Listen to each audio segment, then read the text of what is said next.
Hi. Hi everyone, I'm Alexander. I'm the Chief Operating Officer of Axie Infinity. It's my pleasure to be here to introduce to you our brand new universe. We're creating a universe around our creatures called Axies. Together with me I have my growth lead, Jeffrey Zerlin, and he's going to take you through the basics. Hey guys, it's really good to be here. So yeah, as you mentioned, I'm Jeff. I'm the growth lead of Axie Infinity, so I handle a lot of the partnerships, community management, designing of the incentive mechanisms that help our game grow. So Axie is a game on the Ethereum blockchain. So we actually totally kind of grew organically from the CryptoKitties ecosystem. So we were all top CryptoKitty players.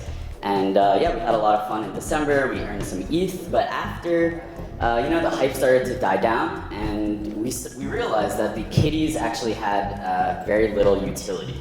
And so we set out on this mission to really create the first ERC 721 token that could actually be improved by sinking in your time and effort.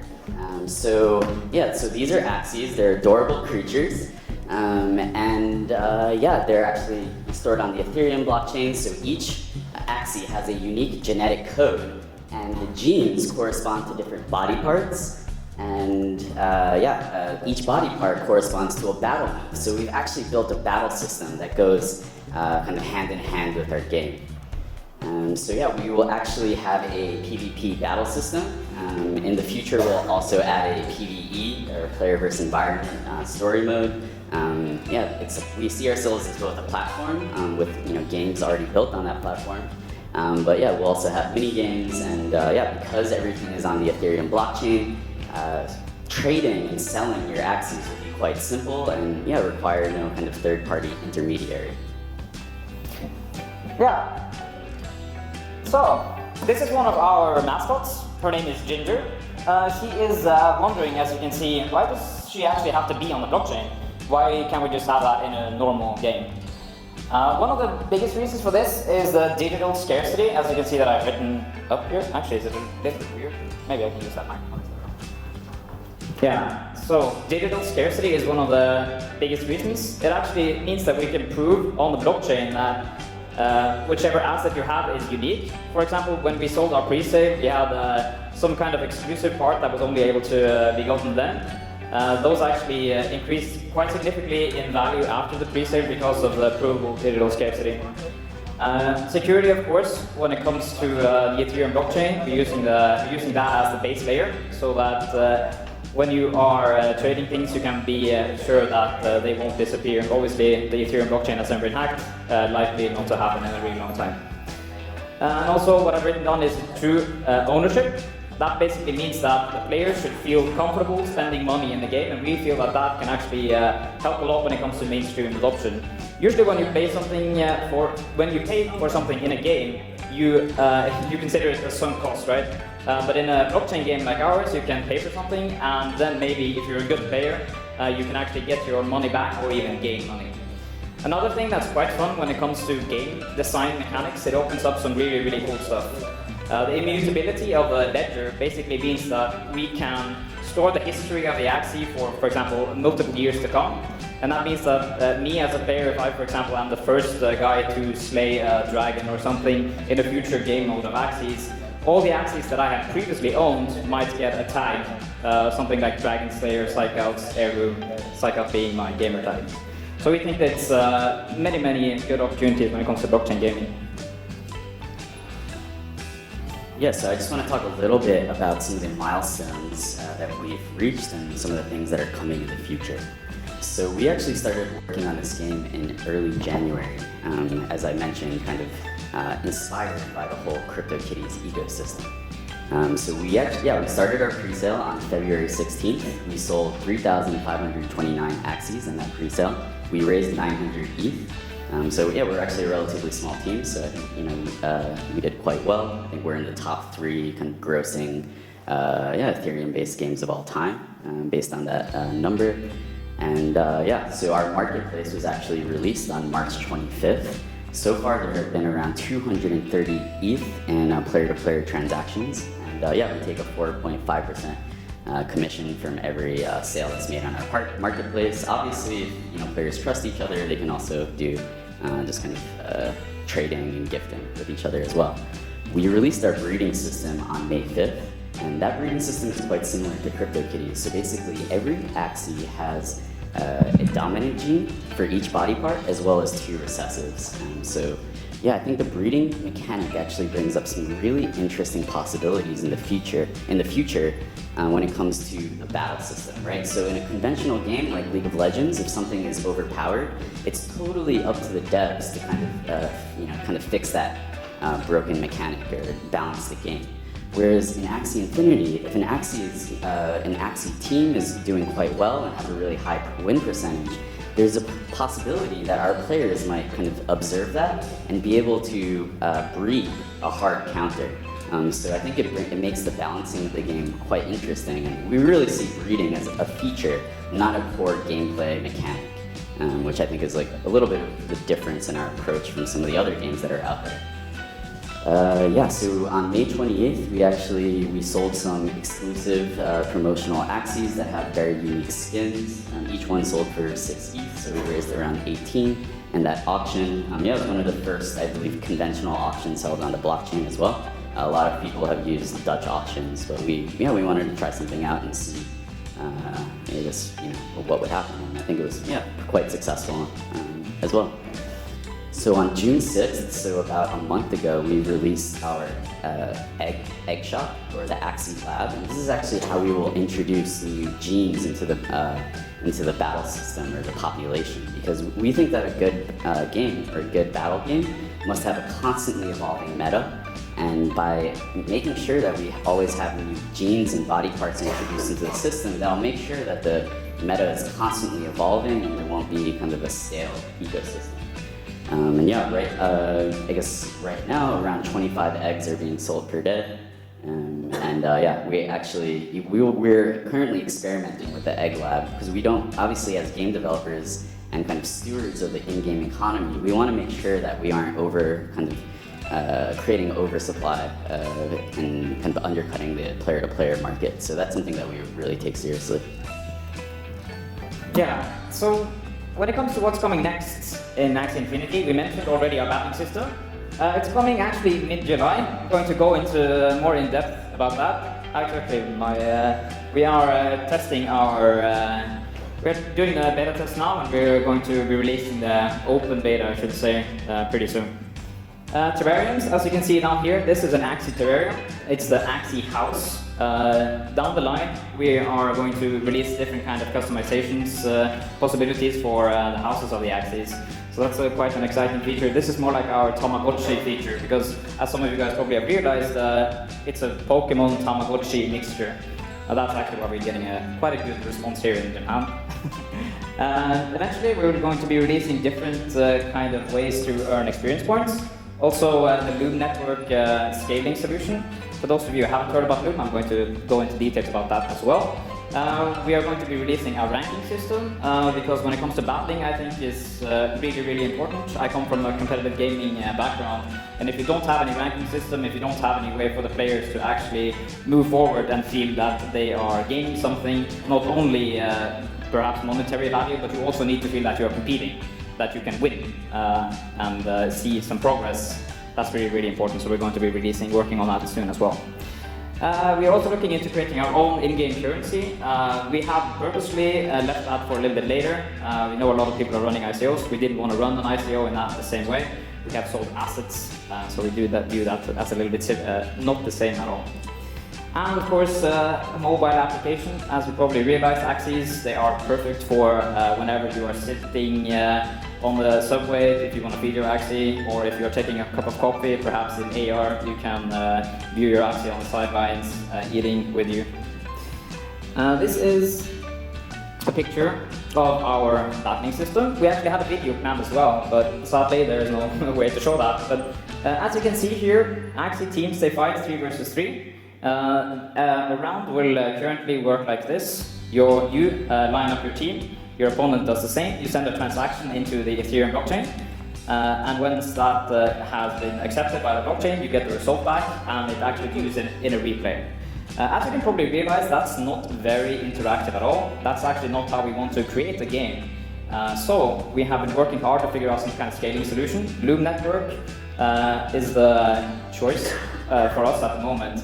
They have already released the first stage of their plasma scaling for ERC 721 tokens. So the way it's going to happen then is more of a turn-based combat, so that I will line up my team, my opponent does the same, then one round will happen, they will fight, damage is being done, then I can rearrange my team, maybe use some potions or some spells on the opposing team as well, and he can do the same. So we're aiming for a battle to last between maybe 3 to 5 minutes. Kind of like, Hearthstone or similar kind of card games like that. You should be able to play it when you're on the go. Yeah, so this is actually one of my favorite slides. So as part of my role as growth lead, I also have a pretty active, play a pretty active part in kind of, the community and how we actually reward our players for helping us. Because we really see, because our players own these tokens and these ERC 721s, they are really stakeholders within our game economy. And we found that they will do some really amazing things to earn these tokens in different contests that we have thrown. So up here you will see actually the winners of the first official Axie Infinity art contest. I think the art speaks for itself. But yeah, people were pretty motivated, obviously. So one of our Japanese players, Rika, she made this really interesting art piece with a Japanese sumami craft. It's a mother and a baby Axie. This is from Technical Rise, one of our veteran players. He put in a lot of effort to make this sculpture. Down on the bottom left, you can see like an Axie kind of theme park built by one of our mods, Arctic. And I thought that was really interesting as well.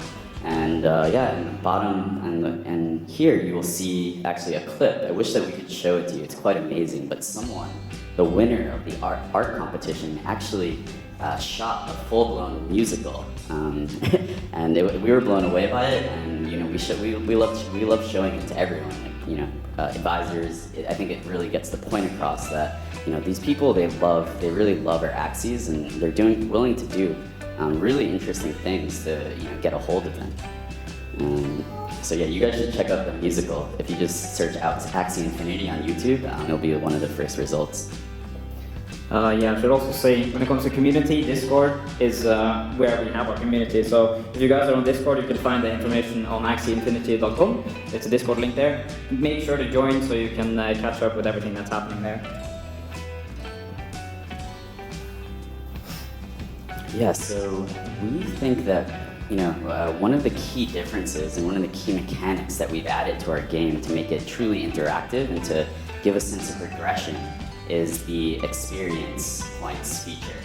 So experience points are very vital in our game. So with experience points, players can either breed their Axies or they can upgrade their body parts to more kind of powerful versions of that body part, which will have a different skin and also come with a new battle move. So that I think will give a really good sense of progression and also give an experience in it, right? Like one of the problems with games like CryptoKitties is that breeding is the core gameplay mechanic.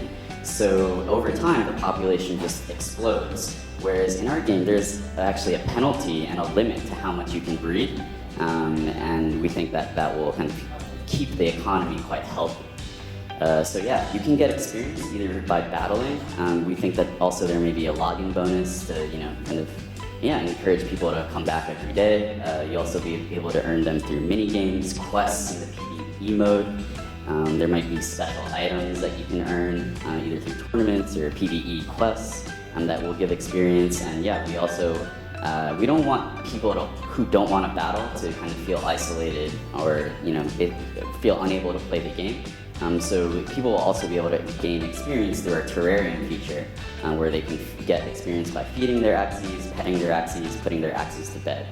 I think experience is a key thing, and that's also one of the reasons that we have the game on the blockchain, so that the experience can be recorded and it can actually have real effects on the gameplay.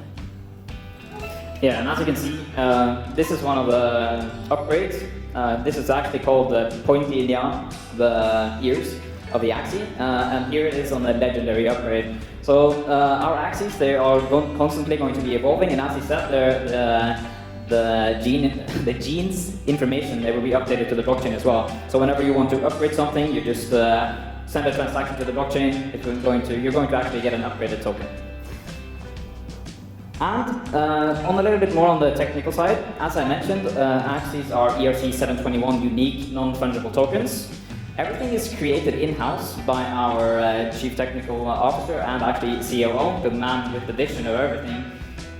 He is quite the genius actually. He's on the leading edge of Ethereum development as well, so he's helping out develop a new token standard as well, which is called ERC 998. It is the composable token standard, and for us that's particularly exciting because, as I mentioned, the terrarium feature, or the houses of the Axies, they can actually own other tokens. So that means that we can allow, for example, third parties, artists to create art in our game, sell it on our marketplace, and eventually users will be able to customize the Axie terrariums with different kind of artists' creations. And of course, we are also, when it comes to decentralization, I think a lot of people, or game designers especially, when you are looking at coming into blockchain gaming, you need to realize that when it comes to decentralization, it's not always the greatest. As he said, we come from the CryptoKitties community. We know the suffering of decentralization too much. For example, the breeding fee is a little bit too high. We have cut that out by using a little bit more of a centralized solution. And that is actually our way of looking at the blockchain gaming space in general. We need to start off quite centralized in some parts, but also keep it decentralized when it comes to the ownership, for example. Eventually, as we get more and more secure about that we are going in the right direction, we can start decentralizing more parts and making them unchangeable.